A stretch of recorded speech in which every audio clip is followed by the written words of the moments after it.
사안에 대해 환경시민단체로 구성된 대책위는 통합환경조사 실시를 촉구했습니다. 축구종합센터 우선 협상지로 천안이 결정됐습니다. 상주는 아쉽게 2위에 머물렀는데 수도권과의 접근성이 우선 고려된 것으로 보입니다. 문경 글로벌 선진학교가 최근 야구대회에서 우승을 차지하는 파란을 일으켰습니다. 10명뿐인 선수와 학업을 병행함에 이룬 성과여서 주목받고 있습니다. 안녕하십니까. 경북권 소식입니다. 환경부가 이례적으로 기동점검에 나서 영풍 석포 재련소에 조업정지 석 달과 추가 30일이라는 개소 이래 가장 강력한 처분을 내렸는데요. 환경단체로 구성된 재련소 공동대책위는 내친 김에 통합환경조사를 촉구하고 있습니다. 대기와 수질 등 오염 매체별로 동시에 조사해 근본적인 해법을 찾자는 건데요. 엄지원 기자가 보도합니다. 최근 7년간 적발된 석포 재련소의 법률 위반은 모두 55건. 대기환경보존법 위반이 27건으로 가장 많았고 물환경보존법 위반 15건, 유해화학물질관리법 위반이 4건 등입니다. 불법 행위가 대기와 수질, 폐기물과 토양 등 오염 매체별로 다양하고 한 해 평균 11건의 법 위반이 발생했습니다. 하지만 경상북도와 대구환경청, 봉화군 3개 기관으로 인허가와 관리 감독권이 나눠져 있어 점검 또한 제각각 이뤄지는 실정입니다. 공대위는 2021년 이를 환경부 한 곳으로 이관하는 영풍의 통합환경관리제 시행에 앞서 통합환경조사를 요구하고 있습니다. 재련소라는 하나의 사업장, 같은 공정에서 발생하는 대기와 수질, 토양 오염은 서로 전이돼 영향을 주고받기 때문에 동시에 통합해 환경조사를 실시하자는 겁니다. 각 분과별로 제기되는 부분들이 총화되어서 문제를 본질을 알아볼 수 있도록 문제를 제대로 보고 그리고 처방전을 제대로 내릴 수 있는 그런 시스템으로. 공대위는 통합조사를 통해 추가 적발 시 사업장을 폐쇄할 것도 주장하고 있습니다. 영풍은 이번에 물환경보존법을 2차 위반해 1년 안으로 3차 위반 사례가 적발될 경우 허가 취소 또는 폐쇄 명령을 받게 됩니다. MBC 뉴스 엄지연입니다. 축구 국가대표팀의 새 요람이 될 제2의 NFC, 즉 대한민국 축구종합센터 1순위 후보지가 충남 천안으로 결정됐습니다. 2순위로 밀려난 상주는 불과 18점 차에 치열한 경합을 벌린 것으로 알려졌습니다. 이정희 기자의 보도입니다. 대한민국 축구종합센터 이전지는 충남 천안으로 결정됐습니다. 우선 협상 대상자 1순위에 천안시가 결정이 되었고요. 2순위는 상주시, 3순위는 경주시로. 부지 조건과 지자체의 지원 등에서 천안이 골고루 좋은 점수를 받았다고 밝혔지만 선수 이동과 상근 직원들의 이주 문제가 고려되면서 접근성이 크게 작용한 거로 보입니다. 탈락한 지자체들에 대해서는 저희 선정위원회 권한은 아닙니다만은 앞으로 축구협회가 가칭 축구 파트너십 도시라든지 이런 걸로 좀 지정을 해서. 대한축구협회는 길어도 60일 안에 최종 협상을 거쳐 계약과 공증 절차까지 마칠 계획입니다. 부지 선정 과정에서 이미 충분히 법적 검토를 마친 상태이기 때문에 큰 이변이 없는 한 협상 대상이 상주시로 넘어올 가능성은 현실적으로 크지 않아 보입니다. 2순위 상주는 천안과 1000점 만점에 불과 18점 차인 것으로 알려지면서 상실감이 상당합니다. 도청이나 혁신도지나 그런 게 항상 2등이라 한 호르표를 달고 있었어요. 그러다 보니까 이번만은 꼭 유치하고자 하는 열정이 대단했습니다. 속쓰리고 죽겠으면 눈물이 날 것 같습니다. 그쪽에도 약간의 핸디캡이 있는 것으로 알고 있기 때문에 거기에 조그마한 기대를 걸고 이제 협상하는 것만 한번 지켜볼 계획입니다.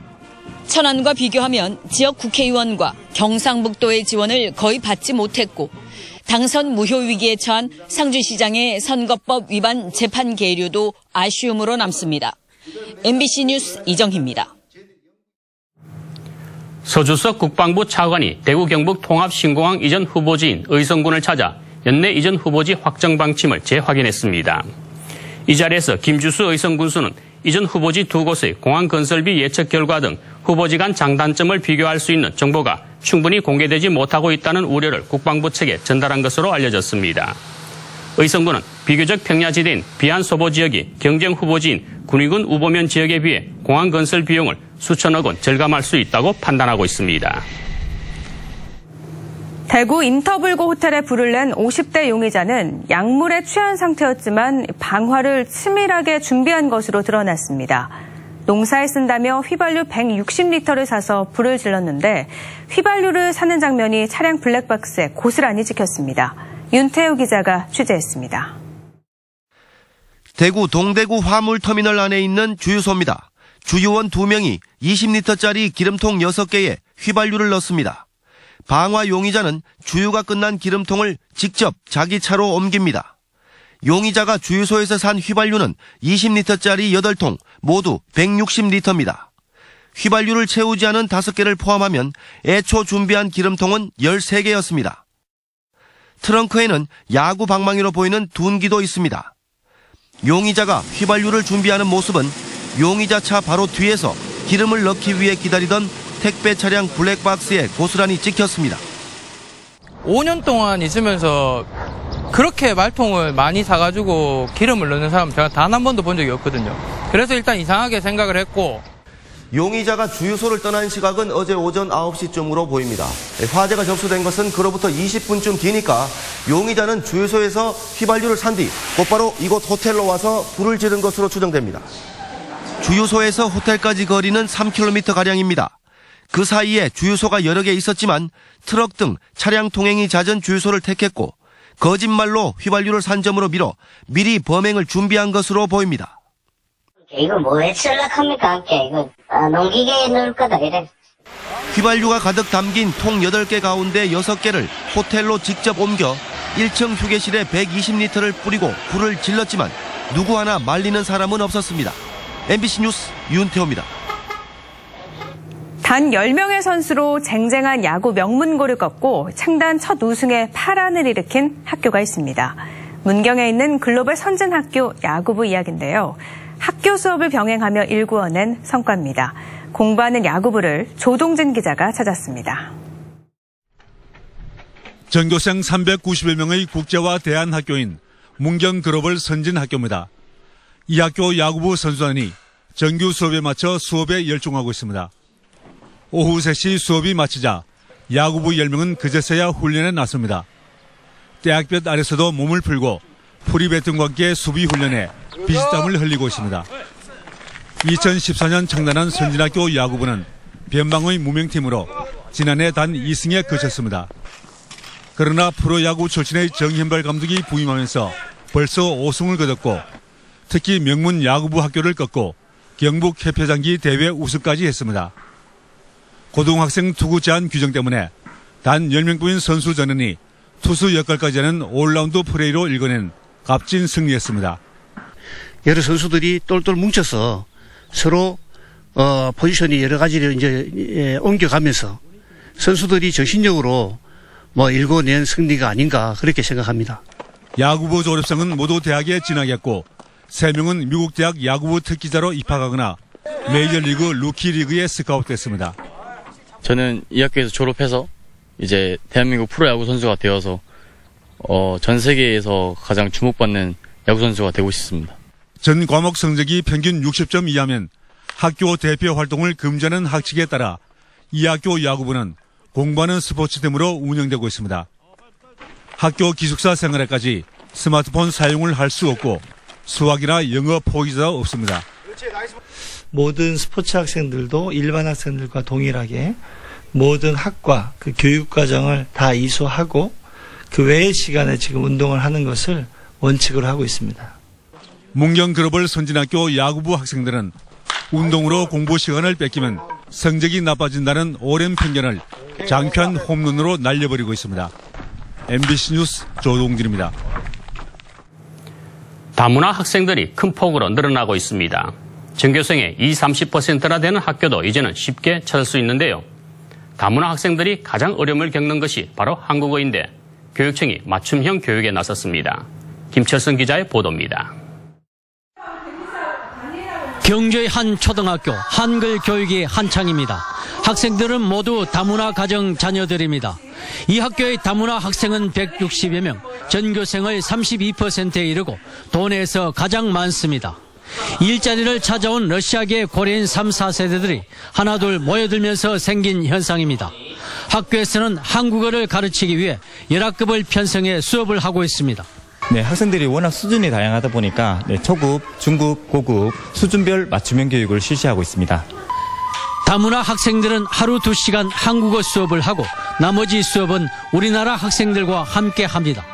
처음엔 어색하고 불편을 느꼈던 우리나라 학생들도 이제는 자연스럽게 친구가 됐습니다. 말이 안 통해서 불편하고 답답한 것도 있지만 걔네들의 문화, 언어 이런 거를 배울 수 있어서 좋은 것 같아요. 처음에는 서먹서먹했는데 사귀어보니까 그 나라 친구들이랑 저희 나라 친구들도 똑같다는 생각을 가지게 되었어요.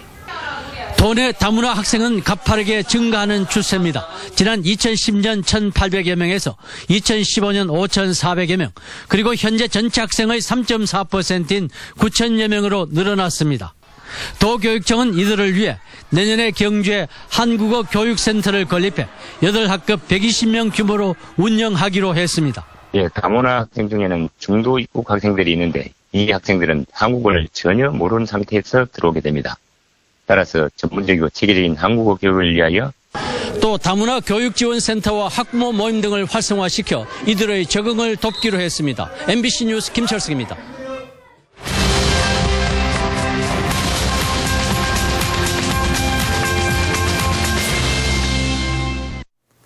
데스크 간추린 뉴스입니다.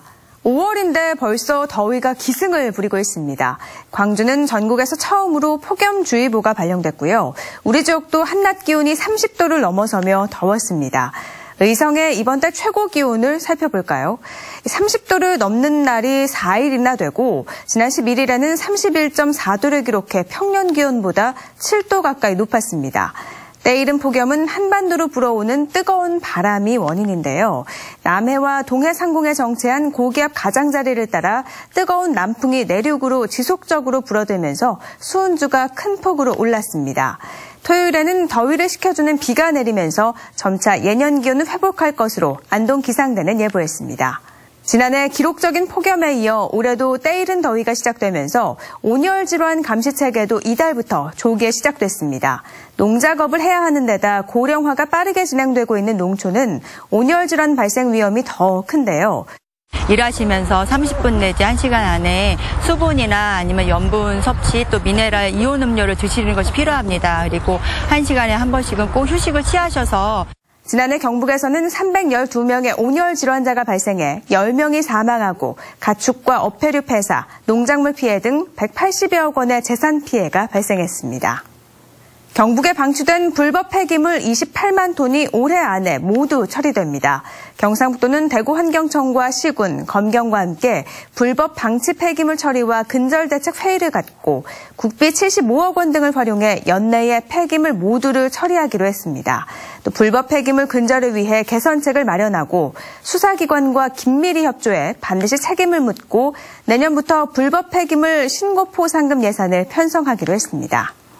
미세먼지 등 대기 정보를 실시간으로 제공하는 미세먼지 알림이 시설이 안동 월영교와 안동시청 정문에 설치됐습니다.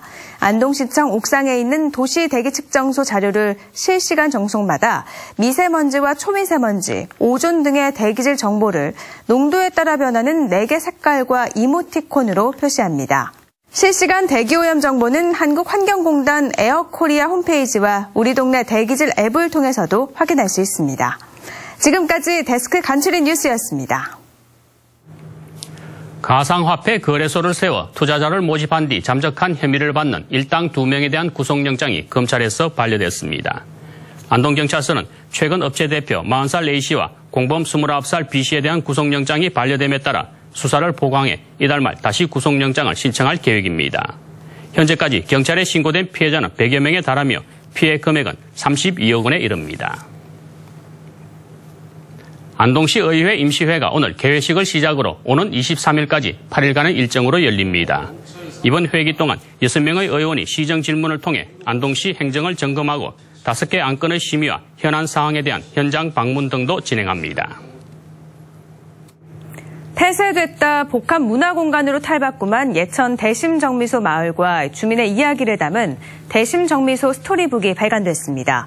스토리북은 대심정미소와 마을의 이야기, 노인회장 등 주민 7명의 이야기가 담겨 있습니다. 책 발간에 맞춰 마을 주민 인물 사진전도 한 달간 열립니다. 1973년 세워진 작은 도정 공장이었던 대심정미소는 흉물로 방치돼 오다 2017년부터 유명 작가의 사진이나 시화를 전시하는 문화 공간으로 탈바꿈했습니다. 상주 상무가 제주를 꺾고 FA컵 8강에 진출했습니다. 상주 상무는 어제 저녁 홈구장인 상주 시민운동장에서 열린 제주와의 FA컵 경기에서 정규 시간을 1대1로 마친 뒤 승부차기에서 13대 12로 승리했습니다. 상주 상무는 다음 달 8일 창원시청과 4강 진출을 두고 격돌합니다. 논에서 밭작물을 생산하는 농가를 위한 물관리기술시연회가 오늘 상주시 함창읍 신흥리 들에서 열렸습니다. 이번 시연회에선 땅을 파지 않고 배수관을 묻는 트랙터 부착형 무구착 암거 배수 기술과 자동 물빠짐, 물대기 기능을 갖춘 논 지하수위 제어 시스템이 선보였습니다. 농촌진흥청은 물관리 기술의 경우 흙을 깊게 뒤섞지 않아 땅속 양분을 유지하면서 언제라도 다시 논으로 되돌릴 수 있고 이 기술을 적용했더니 콩 생산량이 40% 이상 증가했다고 밝혔습니다. 내일도 매우 덥고 건조하겠습니다. 건강관리에 주의하시기 바랍니다. 경북권 소식을 마칩니다. 시청해주신 여러분 고맙습니다.